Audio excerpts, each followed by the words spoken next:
ह्या 9 वर्साक आमकां आयज खूब खुशी भोगता की आमच्या वांगडा चडशे आयज बायलां आयला. आमी अपील केल्लें की जे आमचे कोण बसता हांगसर जे चडशे जेंट्स बसताले तांकां सांगलेलें की आयज आहा ते तुमी तुमच्या बायलांक हाडा आनी फुडें काडा आनी एक मेसेज दिवया चिंबोलकरांकूय आनी बाकीच्या लोकांकूय की सगळीं आमी एकठांय आसा आनी वांगडा आसा म्हणून.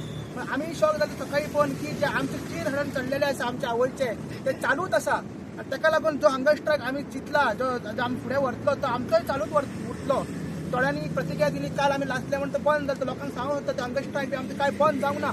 आमी सकाळी 9:30 येयले, सगळी तयारी केले आनी तयारी करून आतां परत त्याच वयच्यान आमी चालू करता हे हंगर स्ट्रायक चालू करता. स्पेशल मेन्शन करून आमचो सुका तो एवरी टायम बॅकग्रावंड आसता तो फेस आपलो दाखयना, तो उलयना, तेजें नांव केन्ना येना. मागीर आमचो महादेव आहा, आयज आमचो तुषार आहा, मागीर तुकाराम येयला, आमची स्मिताबाई आहा, आमची एना आसा, बाकी सगळीं आहा ती सगळीं आयज ती आई 2 दीस पयलीं दिसा येयली.